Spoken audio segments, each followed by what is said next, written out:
So it will reach for Angat Dam, it will need at least 400 millimeters of pag-ulan. Ito po ay event rainfall. Kung si Lannie po ay magdudulot ng 400 millimeters na pag-ulan within this period, na habang nandito po siya sa Pilipinas, so pwede po niyang ma-reach yung 210 meters na normal high water level. So for San Roque, so ito po nasa 268.87 meters. So it will reach, it will need at least 350 to 400 millimeters of rainfall. Ito po please bear in mind considering na ito po ay wala pong release ang Binga Dam. So kung meron pong pagpapakawala ng tubig ang Binga Dam, so medyo mababawasan po itong 350 to 400 millimeters. So ito po ang contention po dito, ang consideration po dito is wala pong pagre-release na magaganap doon po sa Binga Dam. So at 268.87, it will require at least 350 to 400 millimeters of rainfall, event rainfall. So sa Pantabangan naman po at 202.07, it will need at least 200 to 250 millimeters ng pag-ulan para po ma-reach yung kanyang 218.50 meters na normal high water. So pag ang Magat Dam naman po, so ito po yung naging impact nung nagkaroon po ng bagyong Kiko at Julina. So at 187.12, so it will require na lang po 40 to 50 millimeters na pag-ulan to reach its normal high water elevation na 193 meters. So medyo maliit po kasi ito po kasing characteristic ng Magat Dam, it's a very sensitive na reservoir, na watershed. So medyo malaki po yung kanyang watershed area, pero po yung kanyang reservoir elevation ay maliit as compared po doon sa doon sa kanya pong buong watershed. Kaya po ito maliit na lamang po yung kanyang required na pag-ulan para po ma-reach yung 193 meters na elevation niya. Okay, and with that, marami pong salamat sa inyo pong pakikinig. So if you still have other questions, pwede po kayong mag-email. You can browse our social media accounts na nandun po lahat ng sinasabi namin with regards to pagbaha and dam status po. So maraming salamat po. So I'll turn you over back to our friends here from PIU, Kay Bernard po. Thank you so much. All right, thank you so much, Ma'am Oyi, our duty hydrologist, and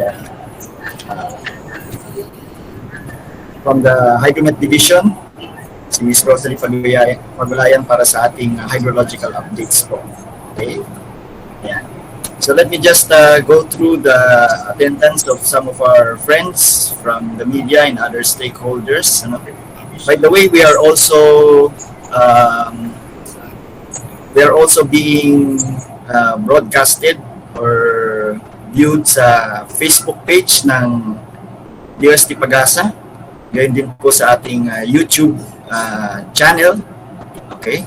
And sa tulong na rin ng Office of Civil Defense sa Public Information Office ay naka live streaming din po tayo sa kanilang web page. Care of our friend Sir Mark Timbal ng Office of Civil Defense. Magandang umaga po sa kanilang lahat dyan. So let me just go through our friends here. I wish to acknowledge ang ating mga kaibigan sa media, particularly si Sir Alan Gatos of GMA Super Radio DCWB, si Ma'am Bell Surara ng Eagle Broadcasting is also joining us right now. Okay. We are also being joined by kaya nabanggit ko kanina from the Office of Civil Defense, si Ma'am Iasha. And of course, marami pa pong iba. The list is very long. Ayan. And we are very glad na kayo ay nakasama namin ngayong umaga. Of course, we are also being joined by our local DRM officers or local DRM office, particularly sa Quezon Bukidnon. Okay, magandang umaga po sa kanila. And of course, our colleagues and chiefs and OICs of the various Pag-asa Regional Services Divisions from North Luzon, NCR, South Luzon, si Nancy Lancy ay nandito po ngayon. And of course, Sir Alki Black of the Visayas PRSD and Sir Anthony Lucero of the Mindanao PRSD. So magandang umaga po sa kanilang lahat and hope you're doing well. Keep safe po habang medyo dumadaan po sa atin ngayon yung bagyong si Lannie. Ayan po. I'll just go through it to sa ating mga list of participants ngayon, maya-maya. Perhaps we can now go directly dun sa ating question and answer portion. So I can now open the floor for any comments or queries that you may have. Kindly raise your hands by clicking the raise hand button here to be acknowledged. Or pwede rin po niyong i-type sa ating chat box just in case na meron po kayong gustong sabihin. And we will gladly read it for you. Okay? So, Miss Jessetrina Inano, magandang umaga po ma'am, go ahead. Hello, magandang umaga po. Maraming salamat po for today's briefing. This is Gisette Enano po mula sa Philippine Daily Inquirer. Yung question ko po is for Sir Ariel. Sir, kamusta po ang weather outlook natin for Metro Manila given po itong si Tropical Depression Lannie? And looking at forecast track, sir, pwede siyang lumakas in the next few days. Will this have any impact po sa Philippine landmass? Salamat po. And, thank you. Let me just show again the presentation.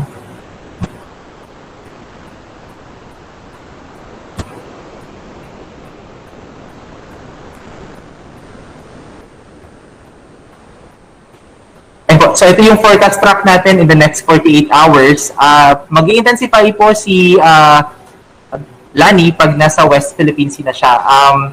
Since sa gitna siya ng karagatan na, we are not expecting any significant impact ng paglakas ng hangin nito sa Philippine landmass. So ang masasabi lang po natin ay meron pa ring aasahang mga pag-ulan by Wednesday sa western section ng Southern Luzon, including Metro Manila. And from today until Wednesday, possibly hanggang Thursday, maulap pa rin po yung kalangitan ng Metro Manila and may mga kalat-kalat na mga pag-ulan.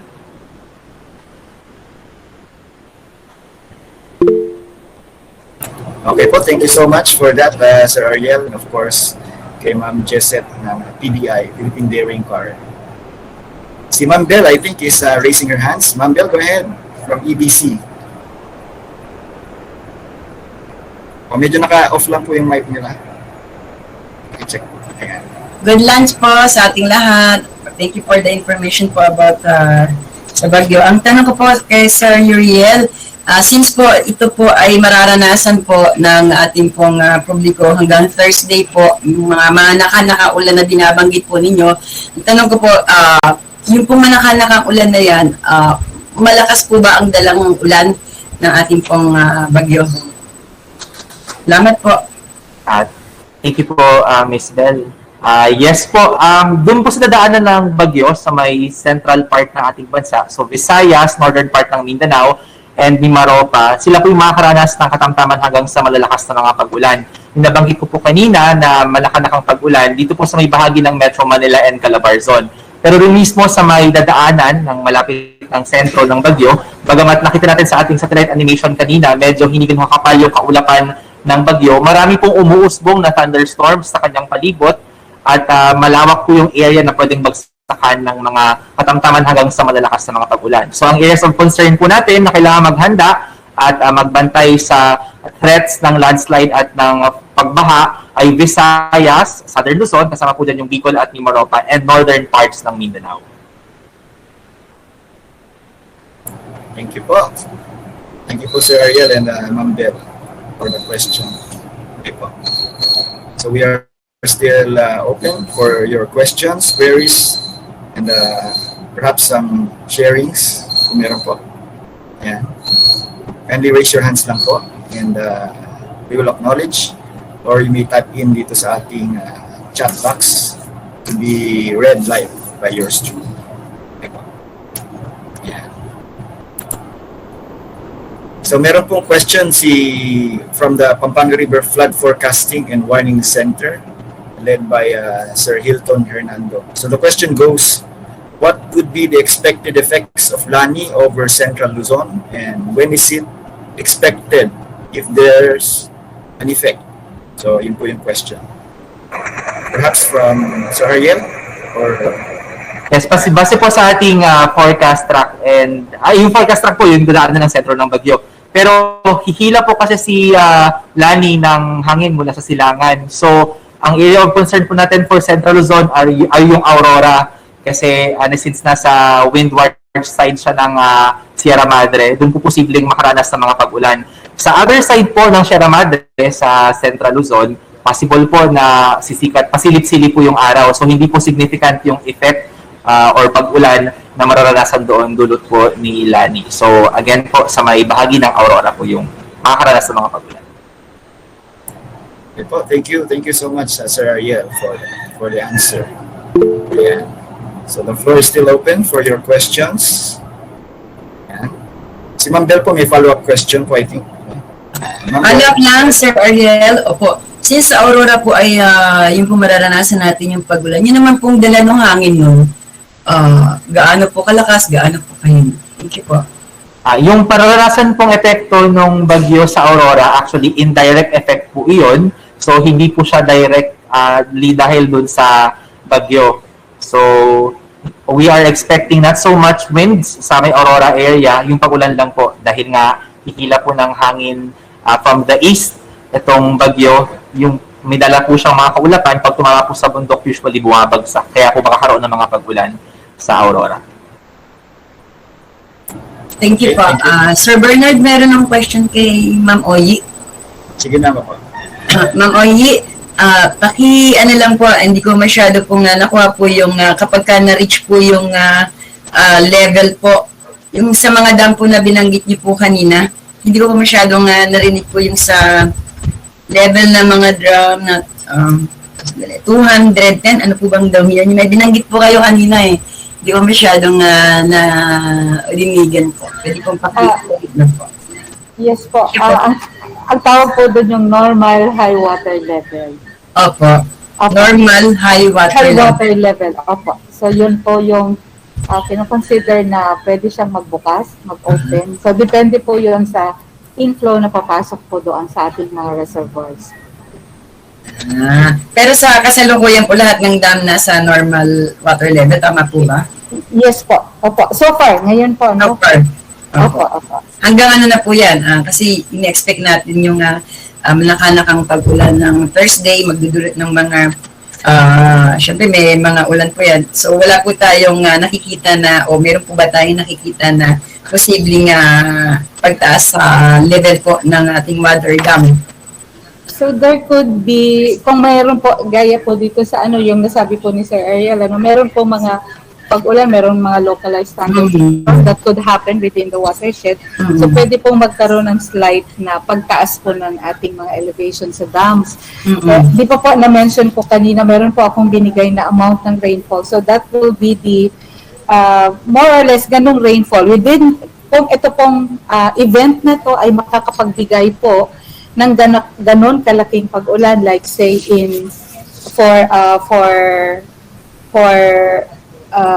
for Pantabangan, if PD Lannie could give around 200 to 250 millimeters na pag-ulan, so pwede po niyang ma-reach yung nasabi ko po na normal high water na 218.50. So that could also trigger yung pagbubukas po ng ating mga dams. So yun po, iba-iba po yung base po kasi yun sa iba-iba po kasi yung carrying capacity ng ating mga reservoirs, yung kanyang physical characteristic, yung kanyang structural characteristic ay magkakaiba. Kaya magkakaiba rin po yung mga maximum or mga rainfalls na pwede pong makapagpataas ng kanilang mga respective elevations into its, para ma-reach po yung tinatawag na normal high water level o yung kanyang spilling elevation. So iba-iba po yun. So depende po ito sa mga dams. Although ang masasabi ko na po na medyo sensitive at this point ay ito pong Magat Dam. Magat Dam? Yes po, kasi po malaki po yung kanyang watershed pero maliit po yung kanyang reservoir. Yung kanyang pinaka-catchment area nung yung dam mismo ay medyo maliit po siya if we are going to compare it with dun sa kanya pong watershed area. Ayun. Pero malaki yung kanyang watershed. Maliit lamang yung kanyang reserva. Tama, Ma'am Oreg? Yes po, ma'am. Kaya po, sabi ko nga po dun sa presentation, is it will require na lang po 40 to 50 millimeters na pag-ulan para po ma-reach yung 193. Sige. Para ma-reach po 40 to 50 million sana Na pag-ulan po. Yes po, opo. Ma'am, I can share this presentation with you para po mag-grasp nyo yung ibig ko pong sabihin. The graph itself, pwede nyo na pong maintindihan po ito. Simple lang po ito. I will share it with you, ma'am. Thank you po. Thank you, ma'am. Okay po, opo. Thank you, Sir Bernard. Okay. Okay po, thank you so much to Ma'am Oyi and of course our partner from EBC, si Ma'am Bel Sorara. Ayan. So bago ko po siguro makaligtaan, I wish to acknowledge also the presence of our deputy administrators, ang ating magigiting kasamahan sa pag-asa na sina Dr. Landrico Dalida Jr., si Doc June. Ayan. Also joining us is Dr. Esperanza Ocayanan. Magandang umaga po, ma'am. And of course, our OIC of the Office of the Deputy Administrator for Administration and Engineering Services, si Engineer Edwin Manresa. Ayan. So, magandang umaga po sa kanilang lahat. Ayan. The floor is still open for any questions or messages that you may have. So maybe we can entertain a couple of more questions before we wrap up. Ayan po. So by the way, live din po tayo sa YouTube and Facebook. So siguro I can go through the Facebook page maya-maya. Baka may na-post po na questions. But for the meantime, we are still waiting for the questions that you may have dito sa ating Google Meet meeting room. Okay. So the floor is still open. Sir Bernard, pwede akong makakuha lang ng update tungkol sa natin, radar, Doppler? Sige po. Sino po kayang makapag-share sa atin ng updates regarding sa ating radar? Bali, ano pong updates pala yun, Ma'am Bel, kung sakali? Yung pong mga medyo, kung meron na pong improvement po, at saka po kung may nadagdag po, at saka po saan pong mga lugar. Thank you po. Okay, sige po. Perhaps we can call Engineer Edwin Manresa for the updates. Kamusta na po yung ating mga right now, good morning pala sa lahat. Right now, we have 15 radars and some of them are under repair, and but majority are operational. And we are expecting 3 radars, which is now under construction pa, and that is in Agno and Lawang and Kataingan Masbate. Hopefully by next year mag-ano na yung installation ng radars natin.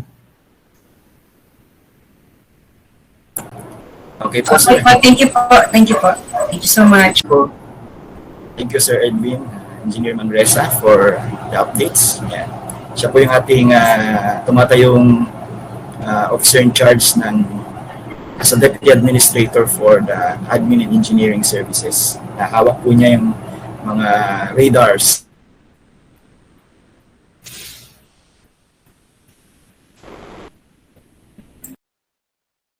ng ating ahensya. Ayan po. Okay. So I also wish to acknowledge yung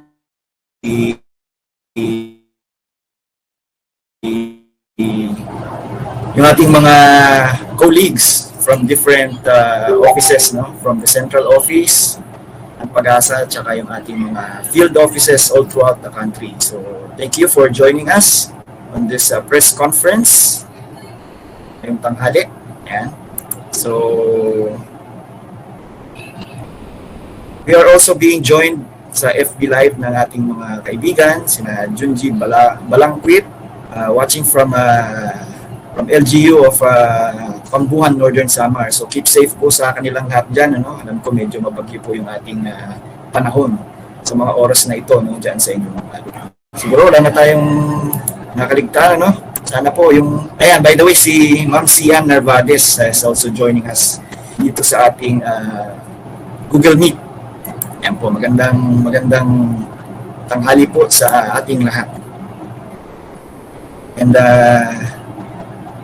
siguro we can call on for the last question before we wrap up. So calling for the last question. Kung may mga katanungan pa po sila, we can now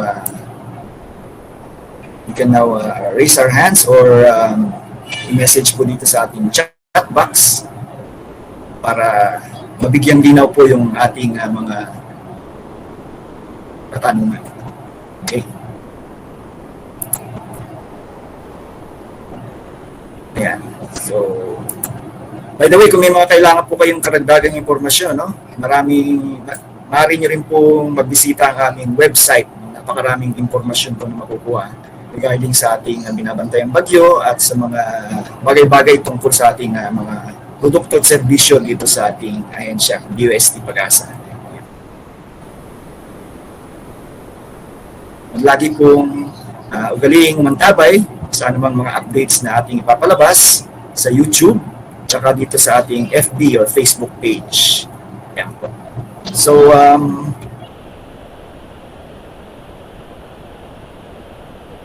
hearing no more closing of our press conference for today, and to give us a short message, siguro ay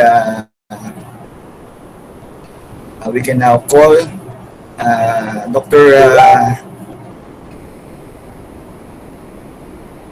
Dr. June Dalida, Dr. Landrico June Dalida for some messages bago tayo magtapos. June, sir. Yes, salamat Dindo. Muli, magandang hapon sa ating lahat. Lalong-lalo na sa ating pinakamamahal na DOST Secretary, Dr. Professor Fortunato de la Peña, ang ating pumasipag na USEC ng DOST rin, si Dr. Rene Solidum, at of course ang ating administrator and Pag-asa officials. Magandang hapon sa ating lahat, lalo na sa ating mga media friends. Salamat at lagi kayo nakaantabay sa amin at kapag ganito may mahalagang press con ay nandiriyan po kayo para magbigay din po ng mag-relay ng ating mga ating update ng Pag-asa weather forecast. So ang weather division ay 24/7 na nakaantabay at magmamonitor sa bagyong Lannie. At of course, ang ating mga storm chasers na members ng na halos karamihan ay mga members, yung mga CMO field station ay nakaatambay rin po, no? Lalo na ang Pag-asa. Ang Visayas, PRSDs led by Engineer Alkiplat, ngayon ay busy sila lahat, no? Although may mga konti kila Anthony, dyan banda sa may Mindanao, may konting mga dyan, no? Tinatamaan din, at saka sa may bandang Southern Luzon. Lalo-lalo na po, no, yung ating mga local government units ay handa po ang mga members ng storm chasers sa ating mga probinsya kung saan tatama itong bagyo, no. So maghanda po, lalo na itong ang sinasabi nila baka magkaroon ng other landfall dyan sa bandang Palawan. So ang mga local government units po natin dapat ay nakaantabay na for possible evacuation. And of course, ang storm chaser din po ay after this, sana nga ay hindi maging malala ang epekto nitong bagyo, ay nagsasagawa rin po sila ng pagtulong para sa validation and of course yung atin pong damage evaluation through the help of the local Office of Civil Defense and of course ang ating mga local government units. So again, maraming salamat At ito pong press ko na ito ay talaga po sa ating mga friends from media, lalong-lalo na si Annabel, nasipag nito si Annabel. Minsan nahirap ng sagot ha. Anyway, ang ating mga media friends din ay nakikinig rin din, lalo na sa mga Facebook, sa mga Twitter natin. No? So hopefully yung ating mga question and answer ay makakatulong din po na masagot ang kanila siguro may mga question din na nasagot na rin dahil sa question and answer natin. Maraming salamat. Again, mag-ingat po tayo at makinig pa rin po tayo sa update ng Pag-asa sa bagyong Lannie. Magandang umaga po, hapon sa ating lahat.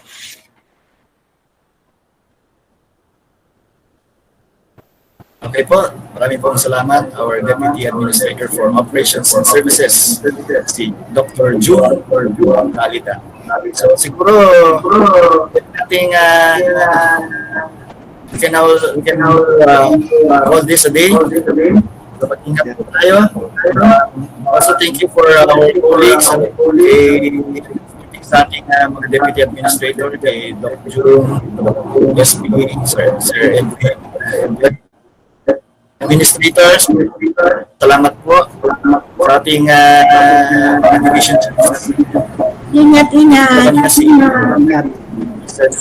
Salamat po, Ariel. Magandang umaga po. Salamat, Ariel. Salamat po. Yan po sa ating partners. Si Oyi, thank you rin, Oyi. Salamat din sir. Keep safe po kayong lahat. Ingat po. Safe po sa lahat. Ingat po. Yan. Ingat. And of course, sa ating mga kaibigan sa Office of Civil Defense, sa Public Affairs, kina Sir Martin Bal. And of course, sa aking mga kasamahan sa Public Information Unit, sina Ma'am Lannie, Ma'am Sel, sina Marvin. Salamat sa Diyos. At salamat po sa lahat, no? And magantabay po tayo lagi sa mga anunsyo ng ating ahensya, DOST Pag-asa. So muli po, magandang tanghali and ingat po tayo lagi.